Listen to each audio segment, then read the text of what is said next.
저는 이제 설교를 할 때 보통 제가 이제 YWM에서 사역을 하고 있는 저희 단체의 이제 가장 중요한 밸류 중에 하나가 이제 가치 중에 하나가 뭐냐면 doing and teaching이에요. 네가 먼저 행하고 그러고 말해라. 저도 그게 상당히 중요한 가치라고 생각을 합니다. 근데 이제 목사로서 살 때 어려운 게 뭐냐면 제가 할 수 있는 것만 말하는 경향이 있어요. 내가 잘하는 것만 설교하고 제가 잘 못하는 것들은 설교를 거의 안 하고 살아왔습니다. 그래서 저에게 어려운 설교는 잘 안 하는데 이번에 이제 오기 며칠 전에 아주 전쟁 같은 시간이었습니다. 그래서 아이들과 전쟁에 나서 엄청 싸우고 막 소리 지르고 막 난리가 나는 그날 있잖아요. 좀 꼬맹이들이 저도 막 소리 지르고 막 전쟁이 난 상태에서 주님이 저에게 이 말씀을 아니 이 타이밍이에요? 그러면서 아니한테 잠깐 있어봐 그러고 저는 이제 마음을 정리하기 시작했어요. 선교 보고를 하는데 무슨 일을 했냐? 당신 어떤 일을 했냐라고 나누는 건 사실 신나기도 하고 즐겁기도 하고 어렵지 않기도 하고 지금 제가 이것도 안 보고 하잖아요. 선교 보고 할 때는. 그리고 사실은 저에게 스스로 은혜가 되기도 합니다. 그래서 매년 제가 보통 4월에 한국에 오는데 그때 선교복을 준비하다 보면 1년 동안 아무것도 안 하고 산 것 같았는데도 하나님께서 주셨던 은혜들이 커서 사실 나눔보다 스스로 격려받는 경우가 꽤 있어요. 기도 편지 같은 거 작성할 때 어떤 날은 이제 소식을 알리기 위해 적을 때도 있지만 스스로 작성하면서 나는 정말 하루하루를 그냥 대충 살았던 것 같은데 하나님께서 주셨던 은혜들이 커서 감사한 날이 있습니다. 그런데 누군가 저에게 예를 들어 목사님께서 1년 동안 뭐 하셨어요? 그러면은 제가 즐겁게 나누겠죠. 그런데 하나님께서 한 분께서 예를 들어서 혜윤이가 목사님 1년 동안 부끄러움 없이 잘 살았어요? 라고 물어본다면 좀 어려워진다는 거죠. 연차가 쌓여갈수록 내가 어떤 일을 하고 사는가를 나누는 건 사실 어려운 일이 아니었습니다. 내가 어떤 일을 하고 당신은 무슨 일을 하고 있습니까? 라고 말하면 그냥 줄줄줄 말할 수 있게 될 연차가 되어가죠. 그런데 누군가 저에게 제가 송대하 선교사님 질문해 볼게요. 당신은 스리랑카에 처음 올 때보다 지금 더 나은 선교사가 되었습니까? 더 나은 사람이 되었습니까? 말하면 막 대답하기가 참 어려워요. 오늘 읽었던 말씀 사람이 마땅히 우리를 그리스도의 일꾼이요 하나님의 비밀을 맡은 자로 여길지어다라는 고린도전서 4장 1절의 말씀이 아이들에게 소리를 지르며 전쟁처럼 이렇게 싸우는 시점에 저의 머리를 지나가는데 좀 안 맞잖아요.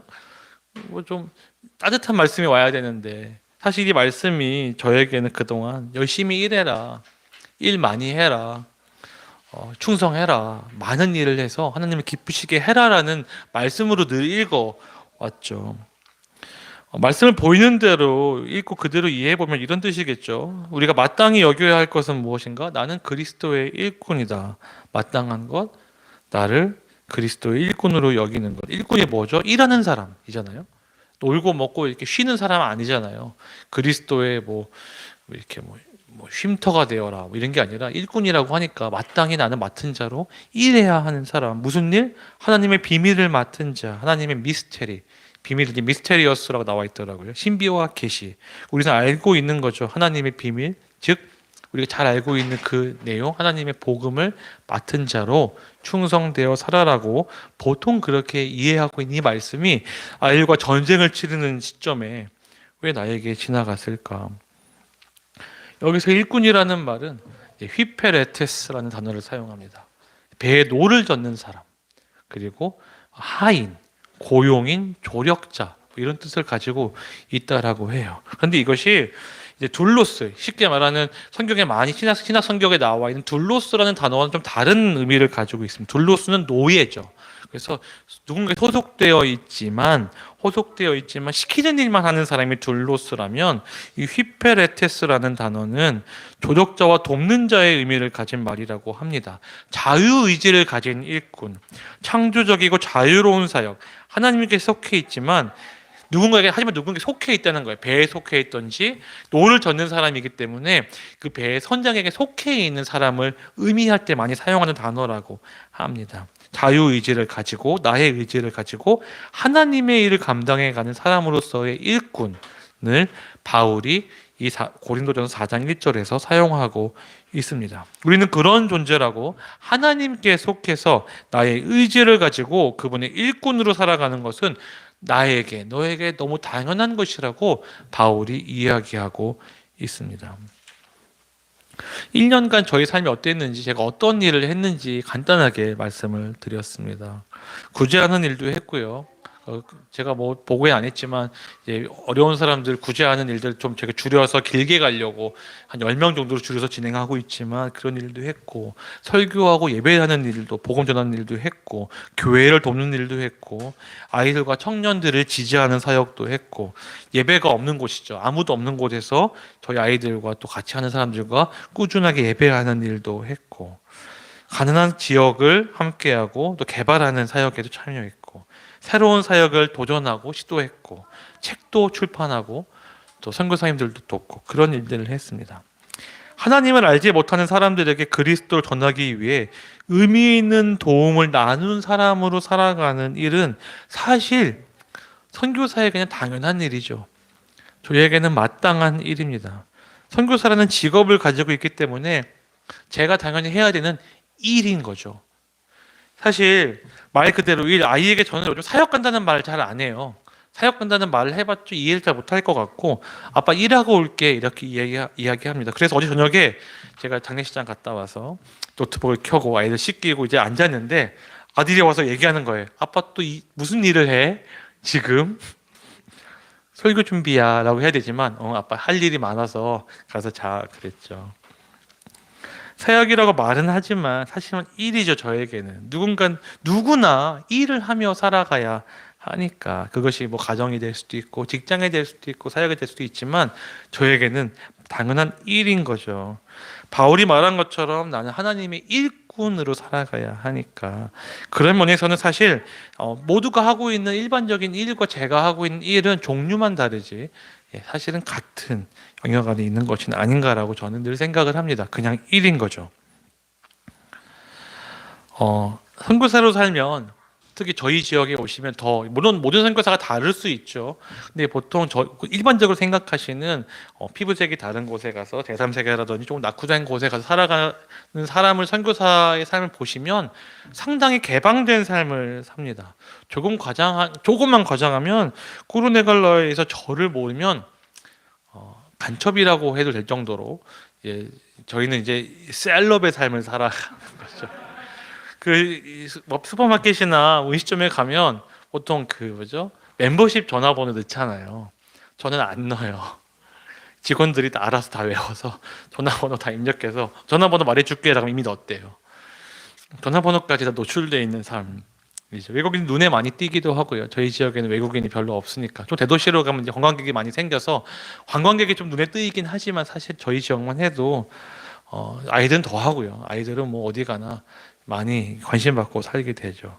이런 개방된 일상이, 저희 집은 1층이 사역 공간으로 사용하고 2층에 저희가 개인 공간을 사용하고 있기 때문에, 지금은 1층도 이제 사역이 없는 날은 아이들이 놀이터가 되고 있지만, 이제 저희 집에 손님이 늘 오시고 스리랑카만 해도 뭐 커피숍에 가서 누굴 만난다든지 그런 게 아니라 대부분의 일들이 집안에서 이루어지기 때문에, 사실은 가정도 오픈되어 있기 때문에 그 개방된 일상이 저희에게 참 부담이 되는 일들이 많이 있지만, 하지만 또 어떤 면에서는 유익하고 재미있을 때도 있습니다. 그렇기 때문에 이런 질문들을 늘 하곤 합니다. 선교사는, 그리스도인은 언제나 좋은 사람이어야 한다는 책임이 있는가? 나는 언제나 그곳의 사람들에게 선하고 좋은 사람으로, 그런 존재로 살아가야 한다는 책임이 있는가? 그리스도인은 우리가 살아가는 모든 곳에서 선하고 좋은 사람이어야 한다는 책임을 우리는 가지고 있는가? 안타깝게도 너무 원론적인 질문 같지만 저에게 질문한다면 있다라고 대답할 수밖에 없습니다. 특별히 스리랑카처럼 오염된 기독교, 오랜 식민지 시대를 지나간 나라에서는 언제나 어디서나 멋지고 선한 사람으로 살아가야만 하는 책임이 있습니다. 그건 역시 책임이라는 거죠. 왜냐하면 너무 많은 이미지가 손상이 되었기 때문에, 그 이미지가 예수님의 복음을 가로막고 있기 때문에 일이 아닌 존재로서의 책임을 져야 하는 일입니다. 하지만 때로는 정말 쉽지가 않죠. 부끄러운 순간이 한두 번이 아니고 하루 이틀이 아닙니다. 뭐 굳이 설명드리지 않아도 요즘 너무 창피해 죽겠어요. 저희가 아이들 막 혼내고 있으면 동네 사람들이 와서 막 이렇게 그만 좀 혼내달라고, 너무 힘들다고. 심지어 현지인이 미운 날이 있죠. 저는 요즘에 저희 첫째 유치원 교장 선생님하고 싸우거든요. 미워요.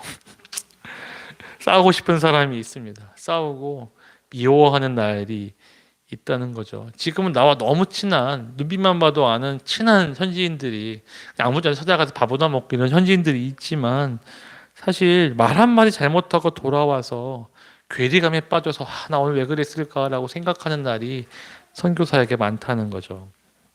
나의 부족함으로 한없이 부끄러운 날들을, 그런 밤이 사실은 1년 중에 참 많이 지나갑니다. 저는 이제 노동자 사역, 이 근로자 사역을 잘 못해요. 왜냐하면 근로자 사역은 진짜 한없이 퍼주는 사역이거든요. 눈 감아줘야 되고 참아줘야 되고. 저는 아직 그런 사역을 잘 못합니다. 아직까지는 이렇게 사역에 있어서는 F보다는 T가 강한 것 같아요. 이제 좀 품어주고 안아주기보다는 옳고 그름을 많이 말하고 있는 것 같은데,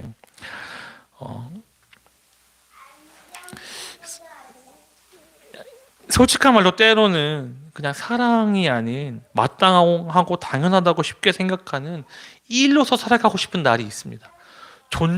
사랑의 존재로서 살아가는 날보다는 일로 나를 증명하고 싶은 날들이, 그런 도전들이, 그런 욕구들이, 사실 선교복을 하니까 쉬웠거든요. 일로 증명하면 되니까. 설교를 하라고 하니까 두려워진다는 거죠.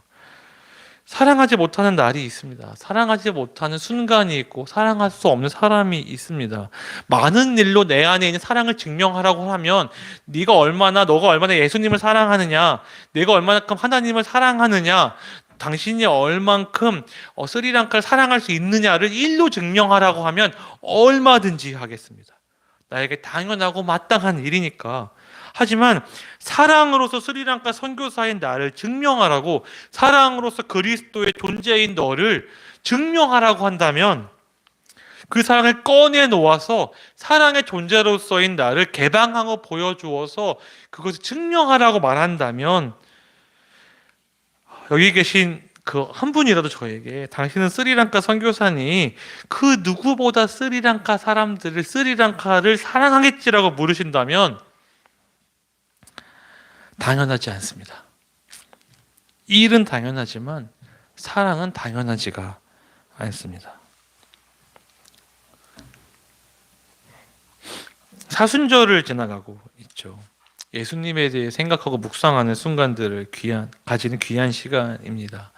사순절만 되면 예수님을 생각하니까 사순절에만 더 깊이 있게 생각하는 것 같아서 죄송하긴 한데, 예수님이 어떠한 감정으로, 어떤 생각으로, 어떤 의지를 가지고 걸어가셨을까를 생각하면서 예수님에 대해 생각할 수 있는, 저에겐 참 소중한 시간입니다. 인간으로 이 땅을 걸으셨던 예수님, 십자가를 향하셨던 예수님의 특별함을 생각하는 시간, 십자가에 담긴 형언할 수 없는 사랑에 대해서 그 깊이를 묵상하는 시간. 아무리 말해도 식상하지 않고 아무리 묵상해도 그 깊이를 다 이해할 수 없는 예수님의 사랑, 하지만 아이러니하게도 공짜라서 무시받는, 우리는 너무 쉽게 얻어버린 그 예수님의 사랑도 사실은 나에게 당연하지 않죠. 예수님이 우리에게 주신 사랑은 예수님께서 가지셨던 신적인 권위나 특별한 업적, 어떤 예수님의 일로 얻어질 수 있고 증명되어질 수 없었던 것이죠. 예수님께서 그걸 아셨습니다. 본인이 얼마나 큰 능력을 가지고 있다고 해서 내가 이 땅에 온 사명, 나의 존재, 나의 의미가 내가 가지고 있는 그 어떤 일과 능력으로 증명할 수 없다는 것을 예수님께서도 잘 아셨죠. 예수님께서 행위나 일, 역사로 본인의 존재를 증명하지 않으셨습니다. 예수님께서 행하신 사역이나 일을 통해 하나님의 그 비밀, 그 미스터리를 증명하지 않으셨다는 거죠. 그분은 우리가 가장 이해할 수 없고 받아들일 수 없는 방식으로 그 사랑을 증명하셨죠. 전혀 당연하거나 마땅하지 않은 방법으로 그분은 그분의 사랑을 모두 드러내셨습니다. 증명해 주셨고 이루어내셨습니다. 십자가로, 죽음으로 그분의 사랑과 존재를 증명해 내셨습니다. 세상을 쉽게 이길 권세와 능력을 가지셨지만 모든 능력과 권세가 그분에 속하였지만 그 모든 세상의 일들을 마땅히 그분의 수단과 목적으로 취하지 아니하시고 그것으로 스스로의 존재를 스스로의 사랑을 증명하지 않으셨습니다. 매 맞고 피 흘리고 사람들에게 패배하심으로써 승리를 얻으셨습니다. 하찮은 인간에게 무너지시고 사단에게 승리하셨습니다. 죽음을 마땅히 여기시고 죽음을 당연히 여기시고 죽어야지만 이루어지는 그 하나님의 비밀을 맡은 일꾼이 되셨습니다. 그분의 뜻으로 그분의 자유로 하나님의 노젓는 자로 십자가를 걸어가셨습니다. 누구도 이해하고 당연하다고 생각하지 않는 그 사랑을 위해서 마땅하지 않은 일을, 당연하지 않은 일을 죽음은 십자가를 마땅한 것으로, 당연한 것으로 여기셨습니다. 우리는 늘 일꾼이라는 말에 속아서 우리가 맡은 것이 일이라고 늘 정당화합니다. 그렇게 생각하고 저는 그렇게 살아가고 있습니다. 그러나 정녕 내가 주님으로부터 받은 그 비밀은 무엇인지, 주님께 맡은 사명은 무엇인가? 스리랑카 정부가 기독교 박해를 시작했습니다. 상황이 사실 좋지가 않아요. 생각하시는 것보다 많이 긴장된 상황입니다. 앞에 나서서 하는 일, 얼마 전에 저희 교회 단기팀이 왔었는데 이제 그날 좀 단기팀도 오고 그래서 교회를 야외에서 좀 잘 드리려고 했어요. 경찰이 찾아왔습니다. 시끄럽다고 표면적으로. 이제 그때는 이제 단기팀 분들에게는 좋게 설명하고 넘어갔지만 큰일 날 뻔했어요. 또 쫓겨날 뻔했어요. 쫓겨나는 건 괜찮은데 쫓겨나면 정치적으로 이용이 됩니다. 예, 억울하고 답답하고 짜증나고 불평이 날 때가 있습니다. 미움이 마음 안에 차오를 때가 있습니다. 어제 제가 이제 대전에서 쭉 올라오면서 이제 경부선 이렇게 하고 이제 광화문을 이제 내비게이션에 인도하더라고요. 가도 되나? 지금 낮에 광화문 토요일에 지나갈 수 있나? 근데 한번 그냥 글로 와봤어. 다행히 막히지 않고 오히려 통제가 잘 돼 있는데 교보문고를 지나서 제가 참 좋아하고 사랑하는 광화문을 지나가는데 정말 완벽하게 저는 뭐 처음 봤으니까 북과 남으로 완전히 갈라져서 무슨 대한민국 보는 것처럼 완벽하게 차단되어 있더라고요. 걸어갈 수도 없게.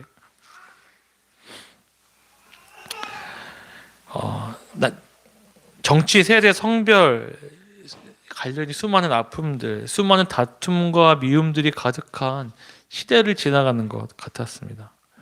교회로서 우리가 하는 일들만 자랑하지 않고 선교사가 이러한 사역을 1년 동안 열심히 했고 뭐 교회도 몇 개 지었고 누구도 도왔고 세례도 주었고 이런 사역했으니 칭찬해 주세요. 자랑하지 않고 우리가 이번에 우리 나라를 위해서 어떤 일을 했으니 이젠 교회를 칭찬해 달라고 사람들에게 조르지 않고 우리가 이만큼 궁핍한 사람을 도왔고 이만큼 선한 일을 했으니 이제는 착한 기독교를 인정해 달라고 우리는 저들과 다르고 우리는 옳다, 우리는 깨끗하고 정결하다며 우리 스스로를 증명하지 않고 내가 살아가는 모든 공간과 시간, 순간들 속에서 그럼에도 불구하고 마땅히 그들을 사랑하셨던 그리스도와 같이 미움과 혐오의 시대를 거슬러서 나와는 너무 다른 사랑하는 것이 어떤 날에 불가능하다고 생각되는 그들이라고 할지라도 그럼에도 나는 사랑하겠다라고 말하고 결정하고 기도하고 끌어안는 것 그들을 위해 오늘 나는 마땅히 패배하기로 다짐하고 자아의 죽음으로 가는 것 너무 당연하지 않은 그 길을 너무 당연하게 여기셨던 예수님처럼 일이 아니라 사랑으로 하나님의 비밀을 삶으로 증명해 내야 하는 것은 아닌가 하는 생각을 하게 됩니다. 스리랑카에 아주 속상한 문화가 있는데 식민 시대가 길어서 그런 것 같아요. 외국인과 현지인이 싸움이 나면 절대 외국인 편을 들지 않습니다. 이 사람과 내가 얼만큼 깊이 있고 얼마나 신뢰감을 쌓았고 심지어 내가 월급을 주는 사람이라고 하거나 심지어는 부모 자식과는 모르겠어요. 근데 많이 당했죠. A와 B가 이 사람과 내가 친구입니다. 이 가게에 갔는데 이 사람이 나를 속이면 이 사람 도와줄 거야 안 도와줘요? 안 도와줍니다. 이 사람과 내가 10년간 알고 지낸 사람이라고 할지라도 20년간 한국 사람과 같이 일해온 사람이라고 할지라도 같이 저 사람을 만나서 대화를 하고 일을 진행할 때 저 사람이 나를 속일 때 내 친구가 도와줄까요? 안 도와줄까요? 안 도와줍니다. 절대 외국인 편을 들지 않아요. 그런데 제가 이제 11년간 스리랑카 꾸르네갈라에 살면서 정말 친밀하게 깊이 있는 관계를 맺어가는 사람들이 있겠죠. 기대감이 생기는 거예요. 이런 문제가 생겼을 때 한 번쯤은 내 편 들어주지 않을까? 이 정도 내가 친했고, 이 정도 내가 어떤 때는 도움도 줬고, 어떤 때는 정말 깊이 있고 친밀한 관계가 됐는데, 내가 정말 문제가 생기면 도와주죠. 나에게 사소한 문제가 생기거나 어려움에 빠지면 도와줍니다. 그런데 이런 일이 있었어요. 저희 아내에게 상처인데, 몇 년 전에 저희가 한 7, 8년 가던 식당이 있었어요. 이제 뭐 볶음밥도 팔고 이제 테이크아웃해서 가는 식당인데, 어느 날 이제 저녁 때 밥을 사러 갔는데 제가 차를 좀 삐뚤게 됐거든요. 삐뚤게 되고 식당을 주문해서 음식을 갖고 나오는데 차가 이제 큰 차로 막혀있는 다른 차가 막아놓은 거예요. 그래서 식당에 들어가서 누구 차냐 빼달라고 했는데 안 빼주죠. 몇 번 얘기해도 안 빼주길래 어떻게 이제 이렇게 해가지고 벽 타기 싫고 이렇게 간신히 차를 뺐습니다. 차를 빼자마자 식당에서 사람들이 우르르 나와가지고 자기들 차를 빼는 거예요. 화가 날까요, 안 날까요? 화가 나잖아요. 그래서 뭐 하는 거예요? 무슬림 친구들이었어요. 약간 술을 먹고 이제 뭐 하는 일이냐? 왜 그랬냐? 왜 그랬냐? 뭐 하는 일이냐? 왜 이렇게 하냐고 했더니 이 사람 도리어 이제 뭐 차를 두들기고 약간 폭력을 행사하려고 한 적이 있었어요. 저희 동네 바로 앞이고 맨날 가는 밥집이에요. 저희 구제 나누는 노숙자들에게 주는 밥도 그 집에서 사요. 맨날 밥 먹던 집이고 그 주인하고 꾸르네갈라 처음 갔을 때부터 그 집에서 밥 먹었어요. 그러면 한번 얘기해 줄만 하잖아요. 차 좀 빼주라고. 그 집주인이, 가게 주인이 단골인데, 근데 그 사단이 나는데도 한마디를 안 해요. 그 가게 주인 말고 지금 교회와 저와 정말 친밀하게 지내는 사람들이 내 편을 들까? 한번 테스트해보고 싶을 때가 있어요. 상처받겠죠. 아마도 그들은 저를 배신할 겁니다. 나와 가장 친하다고 내 옆에 있었다고 10수년간 함께 했지만 그 문화의 그 갈등의 상황에 들어갔을 때 배신당하고 상처받을 겁니다. 그럼에도 불구하고 그들을 사랑함이 당연한가? 선교사니까 사랑해야죠. 하지만 솔직하니 일은 하겠는데 사랑은 저에게 당연하지가 않습니다. 어렵습니다. 쉽지가 않습니다. 어떻게 진정으로 사랑할 수 있을까? 무엇으로 사랑할 수 있을까? 어제 밤늦게 어떻게 결론을 내야 할까 고민하는데 주님 마음 주셨습니다. 2절을 읽어라. 함께 읽겠습니다. 시작. 그리고 맡은 자들에게 구할 것은 충성이니라. 주님, 이건 더 열심히 일하라는 말이잖아요. 그렇게 이해하고 읽어왔는데 멋진 단어 충성. 더 열심히 힘내서 일하라는 거잖아요. 더 힘내라는 거잖아요. 저는 보통 이 말씀을 이렇게 읽었고 이렇게 나누었고 이렇게 전해 왔습니다. 충성이라는 단어, 피스토스, 믿을 만한, 신실한, 그리고 이렇게 이해됩니다. 꾸준하게 오래도록 변하지 않는. 저는 이제 보통 이제 영어와 한글로 읽으시죠. 저는 이제 한글과 싱할러로 많이 읽는데 보시면 마지막에 노란 거 위시와셔요, 시티뭐예요. 뭐냐면 신실하게 되어 머물러라 라는 뜻입니다. 신실함으로 머물러라. 어떻게? 그러므로 매일이 이 오늘날에 맡은 자들, 짐진 자들에게 원할 것은 한 가지, 한 사람으로서 한 에코마누시아, 한 사람으로서 위시와셔와 신실하게 되어서 시티머야 지내라. 주님께서 저에게 말씀하십니다. 하나님, 이 말씀이 제게 가능할까요? 최근 들은 질문들, 이제 이런 질문들을 들어요. 언제까지 할 겁니까? 생각보다 오래 있나 보죠. 저는 은퇴할 때까지 하겠다고 처음에 호기롭게 말했었는데 많이 이제 질문 듣습니다. 언제까지 계실 거예요? 그럼 제가 요즘은 이제 입버릇처럼 이야기해요. 한 번 더 쫓겨나면 못 들어갈 것 같아요. 2번 쫓겨났으니까 한 번 더 쫓겨나면 이제 못 들어갈 것 같아요. 그런 푸념에 오늘 주님께서 저에게 이렇게 말씀하십니다. 그래도 버텨라. 사랑 못 받아도, 배신해도, 패배해도, 억울하고 화나도, 쫓김당하고 미움받아도 하루만 더 버텨라. 책임지고 그곳에 서 있어라. 그것으로 사랑을 증명해라. 오늘 그리고 하루만 더 그곳에서 사는 것으로 사랑해라. 신실하게 충성해라. 그것이 내가 너에게 원하는 충성이라고 주님께서 저에게는 말씀하시고 계십니다. 오늘 우리 각자가 맡고 계신 하나님의 비밀은 무엇입니까? 주님께서 주신 내가 마땅히 책임져야 할 것은, 나에게 마땅하고 당연한 것은 무엇입니까? 내가 더 사랑해야 할 사람은 어디에 있습니까? 누구입니까?